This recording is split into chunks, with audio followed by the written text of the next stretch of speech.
Boa noite a todos. Meu nome é André Brandão, mais um bate-papo literário.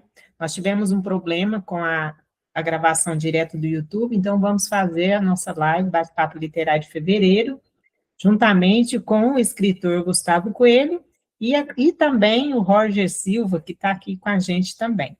Então, nós vamos falar, né, vou passar a palavra a eles para eles se apresentarem. Meu nome é André Brandão. Esse quadro é para divulgação dos autores brasileiros, então a gente tem esse bate-papo de, vamos falar assim, de bastidores da literatura. Então a gente convida aí, né, os autores para falar um pouco dos livros, falar um pouco sobre inspiração. O tema que a gente vai falar hoje é o processo criativo e também, principalmente, o lançamento do livro deles. Então, sejam muito bem-vindos, boa noite para quem depois assistir.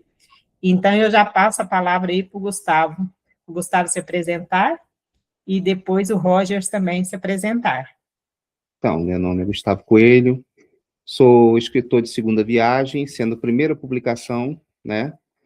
E a segunda publicação, se tudo der certo, vai acontecer ainda esse ano, né? Já concluí o livro.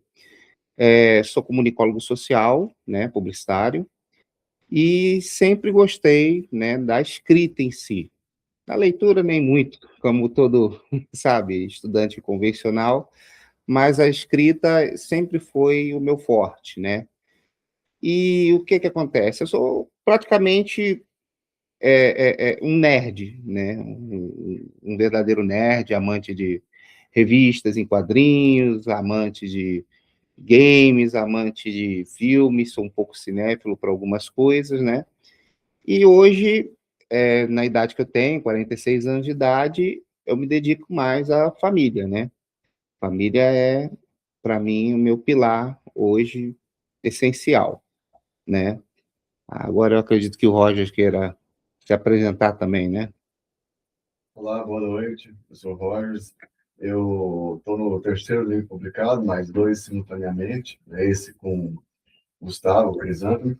Tem o primeiro que eu publiquei em 2012, chamado Manicômio, é um livro de contos. E junto com o Crisântemo, né, talvez aí uma diferença de um mês, vou lançar um outro livro chamado Ensaios sobre a Total Libertação, também de contos.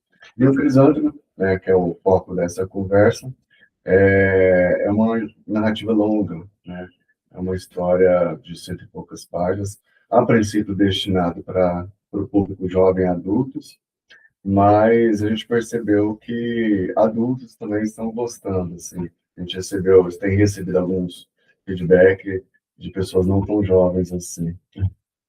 Perfeito, pessoal. Vamos falar um pouquinho, então, como que surgiu o livro Crisântemo, qual o contexto, de onde veio essa inspiração desse livro? Conta aí para a gente como que foi aí os bastidores, como que começou a história do Crisântemo. Fiquei à vontade para nos contar. Bom, surgiu com um bate-papo entre mim e Roger, né?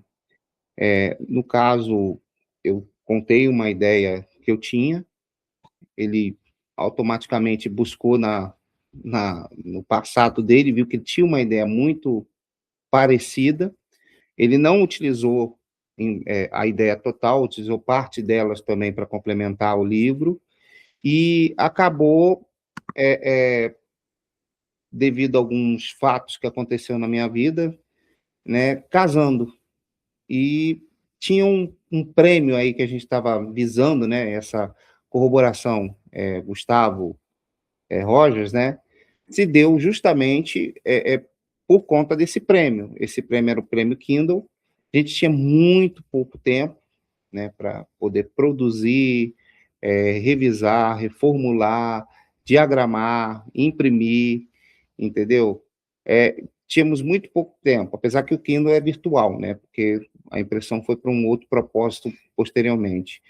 E nisso acabou, né, com esse entrosamento dessas conversas, dessas reuniões que a gente teve, fazer o projeto, né, eu e o Rogers. Quer complementar alguma coisa? Não é isso. A principal motivação foi o prazo curto que a gente tinha. Né? por conta do prêmio, mas, particularmente, eu funciono assim, eu preciso ter prazo para fazer as coisas, se não tiver, né? Não sei, eu acho que não funciona. E funcionou, assim, né? Conseguiu terminar no prazo, submetemos ao prêmio Kindle, não fomos, assim, né? Nós não estamos entre os 10 finalistas, se não me engano, são 10. E o resultado desse prêmio deve sair lá para fevereiro, março, enfim. É um dos grandes prêmios de literatura do Brasil. Então, enfim. Perfeito. E assim, essa questão aí da disciplina de escrita, como vocês tinham prazo, tinha aí algum ritual para vocês escreverem? Quanto tempo demorou para essa obra sair, ser concluída? Como é que foi isso aí? Quer falar ou quer que eu fale essa? Tá, no caso, o que acontece? Houve um pequeno erro, né, na hora de conferir o edital, né, e o prazo que a gente pensou que tinha acabou sendo a metade daquele, né, do pensamento. Então, não tivemos tempo hábil para planejar direito a confecção. Então, como que se deu isso? Confeccionava de acordo com o tempo, abdicando da maioria das tarefas, entendeu? Do cotidiano, deixei de trabalhar um pouco mais, trabalhei menos. Todo o tempo que eu tinha era para, no caso, trabalhar, fazer o livro e dormir, né? Alimentar entre esse período. Então, como o prazo estava muito apertado, até mesmo a metodologia, ela acabou sendo do imediatismo, vamos dizer assim, né? Aí trabalhamos como a gente pôde, né, em cima. Só que, por surpresa, mesmo na urgência, no prazo, acabou dando certo, entendeu? Dando certo. Falei. O método de escrita ele varia de pessoa para pessoa, de escritor para escritor. Quando a gente aprofunda na vida dos escritores, né, lê as suas biografias, a gente percebe que cada um tem um jeito diferente.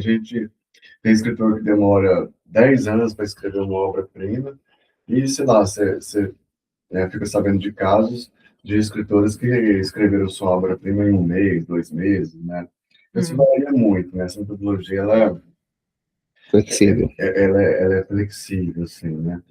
No nosso caso, no meu caso especificamente, eu demoro muito para escrever. Então, né, às vezes eu começo um conto, sei lá, né, como aconteceu com esse meu último livro, em 2005, né, deixo ele de lado.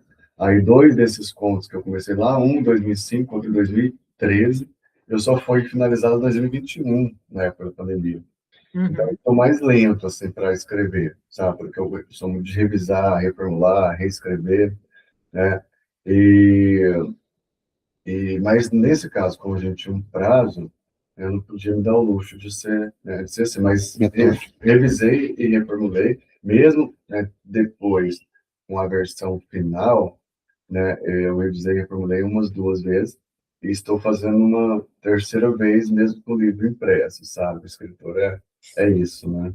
Isso aí eu até compartilhar com vocês. Na verdade, quando a gente lê, você fala, nossa, podia ter alterado alguma coisa. Então, acho que isso aí são todos que a gente já conversou, que a gente sempre conversa. Para a gente, sempre teria algo que eu poderia ter feito diferente, né? E nesse desafio que vocês tiveram de prazo e tudo, chegou algum momento que vocês pensaram em desistir do projeto ou não? Quando vocês decidiram, não, nós vamos até o final, vamos levar à frente, teve algum momento tenso assim ou não? Eu, particularmente, não tive, né, esse momento de desistência, mas é questão de personalidade, né? Para você ter ideia, eu vou fazer uma analogia aqui, né?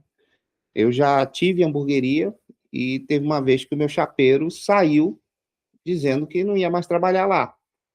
E acabou abandonando tudo e tinha um monte de pedido. O que eu fiz? Eu fui lá e assumi a chapa. Mesmo não sendo chapeiro, mesmo não conhecendo de nada, e acabei fazendo o serviço, entendeu? É uma coisa, eu não consigo parar no processo. Eu paro pós-processo. Pós-processo eu paro. Eu chego e falo, ó, já deu, não vou continuar daqui para frente, mas se eu imaginei isso até aqui, isso vai ser cumprido. Então, não existe desistência, assim, para mim. E quando existe, é uma coisa que já aconteceu, por exemplo. Teve um outro prêmio, por exemplo, o Kindle Jovem, a gente participou do Kindle, e tinha um Kindle Jovem agora no dia 31 que tinha que ser entregue. Eu falei, cara, vamos fazer. Dessa vez eu ia fazer novamente, eu e o Roger íamos lá assumir esse manto aí, vamos dizer assim. Só que o prazo novamente era curto. Era maior do que o outro, mas era curto.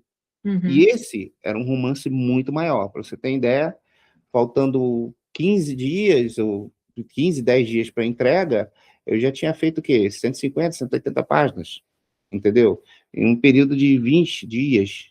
Então, é uma coisa, eu me desafio a fazer isso. Só que eu não sou, é uma coisa que eu queria até ter acrescentado na hora, eu não sou profissional na área da escrita, eu não sou, como o Rogers, ele é doutor em literatura.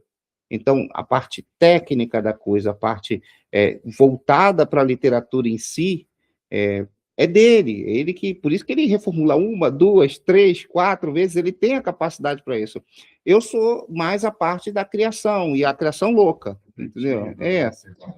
Então, eu crio, faço o diálogo como eu acho que tem que ser. Eu não tenho a metodologia de como se faz o diálogo, eu não tenho a metodologia de como se descreve o ambiente. Eu descrevo do jeito que eu acho que tem que ser descrito, eu falo do jeito que tem que ser falado. E aí, a transformação em obra acaba sendo praticamente toda do Rogers. Ele acaba assumindo o papel de, no caso, de autoridade em literatura e resolve todos os problemas que tem que ser resolvidos, né? Bom, então, Perfeito. Rogers, quer complementar alguma coisa sobre essa questão de desistência ou não? Não, vamos fazer o projeto e ir até o final. Não, eu não sou muito de desistir, não. Eu sou bem persistente naquilo que eu faço. Eu só demoro, às vezes, para concluir, mas muito raramente eu desisto de alguma coisa. E aí, terminando essa obra, assim, quando vocês terminaram, qual foi o sentimento? Conta para a gente essa emoção aí, de como filho, né? Para mim, por exemplo, eu coloco cada livro, que eu já vou para a 12ª publicação, um filho, que retrata o meu momento, ainda não tem um gênero específico, eu já escrevi vários, né? Então, assim, técnicos, romance, poemas. Então, eu tenho vários tipos, porque a literatura, para mim, a escrita, para mim, ela começou como uma terapia, como um hobby. Aí, assim, para vocês, como que vocês se veem nesse universo, né? Como nesse sentimento aí, de mesmo, conclusão. Isso, conclusão. Como que é o sentimento de vocês nesse projeto aí, terminado? No meu caso, é uma espécie de alívio, né? Com orgulho, assim, sabe? Mas é um orgulho comedido, assim, sabe? Porque como eu sou muito perfeccionista, então, assim, se eu começo a pegar aquele livro para ler de novo, eu vou querer revisá-lo de novo, sabe? Mudar um tanto. Se sair algum problema que foge à minha responsabilidade, às vezes problemas de impressão, né? Que são responsabilidade, por exemplo, da gráfica, da editora, aí aquilo lá me incomoda, né? Então é uma espécie de alívio, orgulho, mas é um orgulho, assim, de uma coisa que você sabe que pode ser melhorada, né? Uma obra literária, ela sempre pode ser melhorada. É óbvio, aí as obras-primas, né? Que você lê, você pensa, nossa, não tem nada que precisa ser mudado nessa obra, né? Mas com exceção dessas, que não são tantas assim, todas as outras podem ser melhoradas, né? Então eu fico muito com essa visão, sabe? Numa segunda edição, porque a gente fez uma edição independente com apenas 200 exemplares, e desses 200, assim, quase 100 já foram, porque a gente foi convidado para a Filial Araxá, e lá a gente conseguiu vender uma quantidade considerável, né? Então, numa segunda edição, possivelmente vão haver algumas alterações, né? Algumas inserções, né? Mudança de capa, de projeto gráfico, talvez até um romance maior, porque eu considero ele um romance curto. Fica ali entre novela e romance, né? Sabe? E, né, conto é uma narrativa curta, novela é uma narrativa média, romance é uma longa. Então, ele está ali entre novela e romance, né? E é bem provável que ele fique mais longo, né? Você tem mais ideias, assim, sabe? De fundamentar melhor algumas relações, algumas personalidades, sabe? Isso é muito comum, é lógico que o leitor ele não tem muito essa preocupação, ele não faz muito essa análise, Mas quando a gente, e há estudos sobre isso, quando, por exemplo, o pesquisador pega várias edições, né, do mesmo livro de um autor, aí ele consegue perceber as mudanças no decorrer do tempo, sabe? Já pegando esse gancho aí, então, né, que você comentou sobre o gênero dele, falar sobre curiosidades mesmo dos personagens, dos cenários, a inspiração para esse, né, no caso, para a história em si, e aí você coloca aí para a gente, na prática, como que isso aconteceu, e aí, se vocês quiserem também ler um trecho, escolher um trecho aí que vocês entendem que é impactante, que deixarem um spoiler aí para o pessoal, de repente, para a gente comentar esse, né, na prática sobre a escrita, às vezes algumas características fortes que vocês entendem de impacto, então fiquem à vontade para apresentar a obra de vocês no contexto aí da história, né, aprofundando um pouquinho, personagem, cenário, história.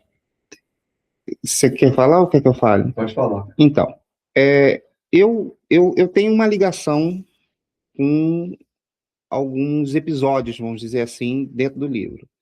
Eles foram inspirados em algumas partes da minha vida, né? Não da forma como foi contada, né? Mas há coisas muito semelhantes e que têm essa inspiração. Para você ter ideia, sem dar muito spoiler, né? A chegada de Adão na vida do personagem principal, Carlos, né? Ele já veio de um luto, já veio de uma dúvida, né? Que é eu tenho receio de contar algumas coisas, mas veio em cima de um luto e uma dúvida.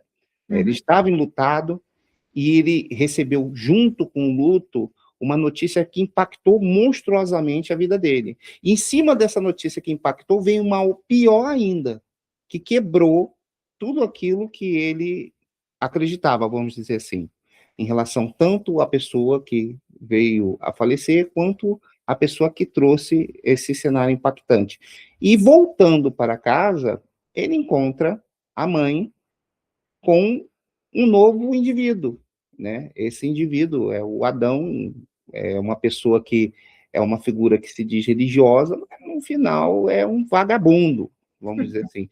E eu tenho até medo de falar, porque isso tem a ver, tem uma relação com um fato que aconteceu na minha vida, entendeu? Junto com a minha mãe, junto com uma pessoa que ela se relacionou, né?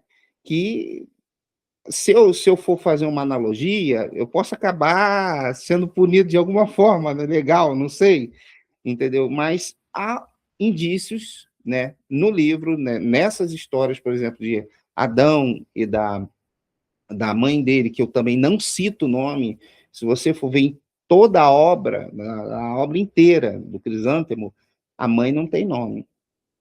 É a mãe. É a mãe. E isso eu fiz de forma proposital, porque é um link. Minha mãe faleceu brigada comigo. E por conta dessa pessoa, que eu dei o nome de Adão no livro, né? Então, tem coisas que acontecem de forma rápida, do mesmo jeito que aconteceu de forma rápida com a minha mãe, o relacionamento que ela teve foi de um mês, botou o cara para dentro de casa, a mesma coisa foi com Adão e a mãe dele. Entendeu? E todos as suspeitas, as brigas, não vou dizer que é verdade, que aconteceu comigo, mas há sempre um resquício que indica algo que aconteceu comigo, com a minha mãe e com essa pessoa. Então, esse é um dos pontos. Tem outros pontos que eu poderia citar no livro, né? Mas se eu for citar todos os pontos, eu vou acabar dando o spoiler inteiro do livro aqui. Não, mas você já abriu uma curiosidade aí, uma janela, nós precisamos ler esse livro. Até mesmo a questão do padre, da questão da pessoa que morre, tem ligações específicas com traços que aconteceram na minha vida, não daquele jeito que aconteceu, mas sim, houve uma inspiração direta, vamos dizer assim, né? Todas as tramas do que foram tecidas no livro tiveram inspirações diretas da minha vida, entendeu? E inclusive, o meu objetivo, antes de conversar com o Roger, chegar a delinear uma linha para o livro, a linha não foi aquela que eu queria escrever, porque, como eu falei para você, a autoridade literária é ele, entendeu? Não sou eu. Então, ele sabe muito mais para onde deveria ir. Então, ele fez as modificações necessárias, ele implementou novas histórias, ele alterou alguns sentidos dentro do livro para dar a questão da verossimilhança do que ele vive falando, né?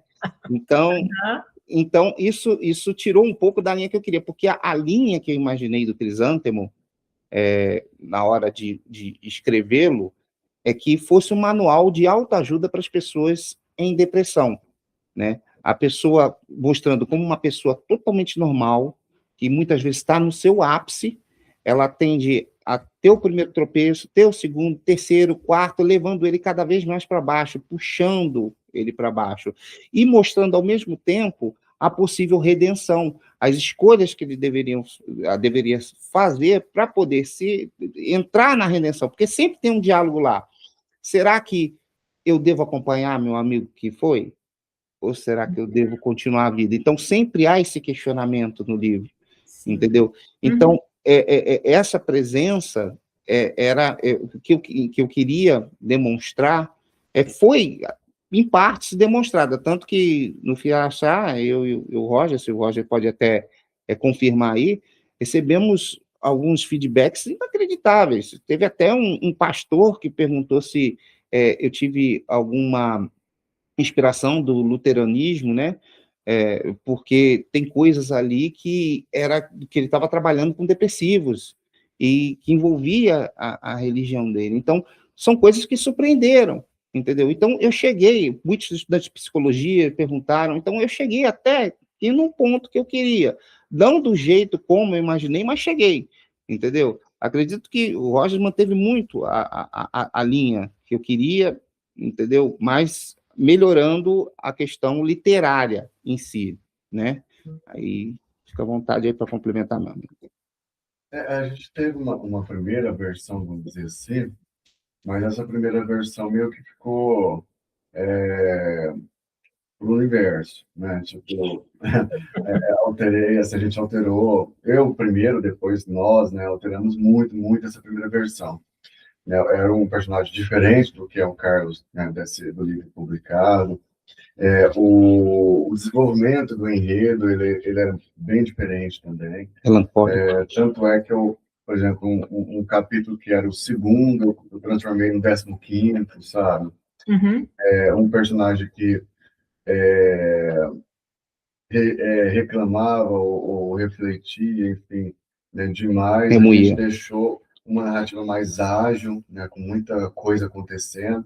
Né? Então, assim, de um romance, vamos falar assim, de um romance mais filosófico e reflexivo, ele se tornou um romance mais ágil, mais fluido, sabe? Uhum. Que não causa dificuldade em quem vai ler.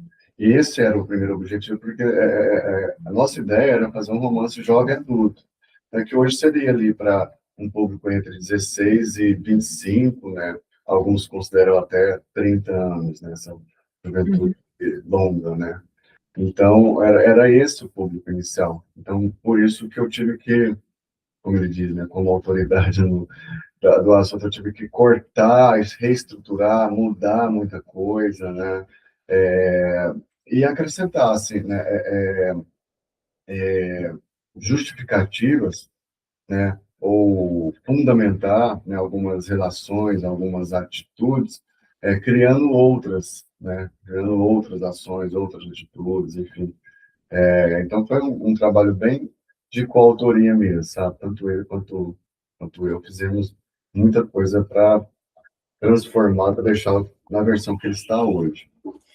Muitos falam que assim, o livro acaba tendo um pouco de personalidade dos autores, então você entende que tanto o Gustavo quanto o Rogers está retratado no Crisântemo ali, foi construído junto a 4 mãos mesmo, ajustando ali de forma para atender a parte criativa do Gustavo e, por outro lado, satisfazendo uma estrutura formal, literária, né, isso aí que vocês falaram, né? Obra muito interessante, já estou aqui degustando aqui a história, entendendo que realmente é algo bem interessante de se ler, E isso é o que a gente quer despertar né, nas pessoas, para abrir para ler outros escritores que não os famosos, só best-sellers, né? A gente acaba entendendo que todo mundo tem uma mensagem para trazer e que essa mensagem vai trazer para o leitor algo bom, né? Algo de reflexão, como você colocou aí, de repente uma experiência, né, que vai estar despertando as reflexões das pessoas, né, nessa parte aí de psicológico, né, muito oportuno para o momento, inclusive, né? E aí vamos falar um pouco também do lançamento em si. Como é que vai acontecer? Que dia vai ser? Como que vocês estão pensando nesse dia maravilhoso aí que fica gravado na memória e no coração? O lançamento, a gente não tem um dia, certo? Porque esse mês de janeiro a gente sabe que o Brasil não funciona, né? Então a gente foi, né, eu acho que nos 3, 4 lugares diferentes, né, para tentar marcar. O último, a Biblioteca Municipal, mas a gente precisa esperar a pessoa responsável, né, pela marcação dos lançamentos voltar de recesso e tal. Aí hoje a gente talvez dê a última cartada em relação à escolha do local. Mas assim, ele vai acontecer no início de março, né, ali nos primeiros 10, 15 dias, mas ainda a gente não marcou o dia e o local. É bem provável que nas nossas redes sociais a gente divulgue o mais rápido possível esse dia, né, esse local, o horário, enfim. Porque o lançamento não pode deixar de ter, né? Sim, sim. O lançamento é o início de tudo, né? Tá. O Gustavo não é da área, mas agora ele está, né, tá vindo para essa área e eu sempre coloquei na cabeça dele tanto que é importante esse lançamento, não só para a divulgação, né, do livro, sobre começar uma carreira, mas até para a questão de vendas, né? O lançamento é o espaço que você mais vende livro, é um dos que você mais vende, Uhum, né? uhum. Então, tirando o lançamento, assim, eu tive, por exemplo, a sorte no primeiro livro que eu lancei em 2012, se eu não me engano, eu vendi quase 80 exemplares do meu livro. Então, assim, em qual outro momento, em qual outra situação eu vou conseguir isso, entendeu?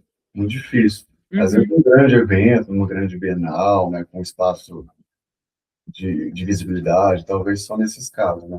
Então, a gente vai fazer o lançamento, é bem provável que seja ali entre a primeira e a segunda semana de março. Perfeito. Então, o que a gente pode fazer?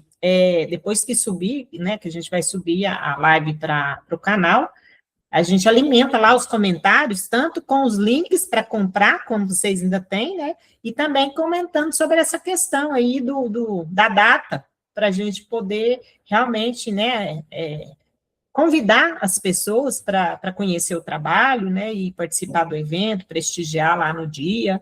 Então, fica aí aberto também, né, posteriormente, quando a gente subir o material, vocês também compartilhar lá. E falar um pouco também sobre o perfil de vocês, onde que encontra o Gustavo, onde encontra o Rogers, os canais de redes sociais, quais são os contatos, então vocês fiquem à vontade também para se apresentarem, né? Porque a gente, como esse trabalho é um trabalho de divulgação, a gente quer que realmente as pessoas encontrem vocês, né? Aí, de repente, vê a live aí não sabe onde encontrá-los, então fica aí também aberto para vocês falarem onde encontra o Gustavo, onde encontra o Rogers, e para acompanhar o trabalho. Eu abri recentemente, né, um Instagram, porque eu sou da velha guarda, né? Então, eu usava muito Facebook, né? E hoje eu estou mexendo com o Instagram. Eu estou com o perfil @Gustavo Coelho Livros, né? E estamos tentando montar, né, inclusive, curiosidades, algumas imagens sobre o próprio Crisântemo, que é a nossa obra atual, né? Eu estou usando mais esse perfil coletivo para mim e para o Rogers, porque no caso do Instagram, tá? Uhum. Por conta de tentarmos focar para transformar aquilo mais para os livros que nós estamos escrevendo, até mesmo o livro que o Roger escrever, se ele quiser, pode pôr lá e tudo mais. Só que o Roger tem também o dele, no Facebook, se eu não me engano, né? Eu estou no Facebook e no X, né, antigo Twitter. Uhum. Por enquanto, só nessas duas. Mas tenho, né, um site, que é o www.rogersilva.com.br, e com alguma frequência, né, o alimento, né, que ainda em formato de blog, mas assim, alimento com alguma frequência, e publico muito assim, textos, contos, resenhas, artigos, num projeto coletivo que eu tenho, que é o Revista Bullying. Então, nas redes sociais da Revista Bullying, Instagram, X, Facebook, no próprio site, eu estou sempre lá, sabe, com os meus textos, com os releases dos meus livros. Particularmente, eu estou no X e no Facebook, né, Roger Silva. Perfeito. Pessoal, a gente já está quase caminhando já para o tempo voa, né? E aí a gente quer também agradecer a todos que vão assistir depois, para convidar, né, até as outras obras do Rogers também, né, que ele já tem, o Gustavo também, apoiar ele, para ele não desistir para o próximo, já que ele já está aí, né, no forno também para sair. Então, realmente, esse trabalho que a gente faz, ele é para isso, ele é para apresentá-los, para falar das obras, para convidar, né, abrir aquele curiosidade do que esse pessoal escreve, né, como que é a literatura para eles, porque, assim, para mim é algo muito prazeroso, é uma coisa que eu faço por amor, que eu amo, e eu entendo que essa mensagem que a gente tem para passar, se veio a missão da gente escrever, é uma missão que alguém vai receber essa mensagem em algum lugar, independente de sucesso, independente de retornos imediatos financeiros. Então, assim, eu acredito muito nisso. Isso aí é algo que eu carrego em mim, que essa é uma missão e que a gente tem esse papel, né, de levar a mensagem, de agregar na vida das pessoas através da literatura. Pelo menos eu acredito assim. Então, a gente faz esse trabalho.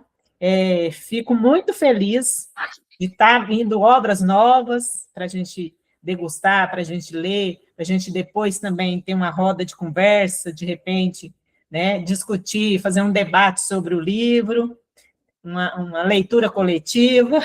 Então, assim, é uma infinidade de possibilidades que a gente tem para mostrar o nosso trabalho, né?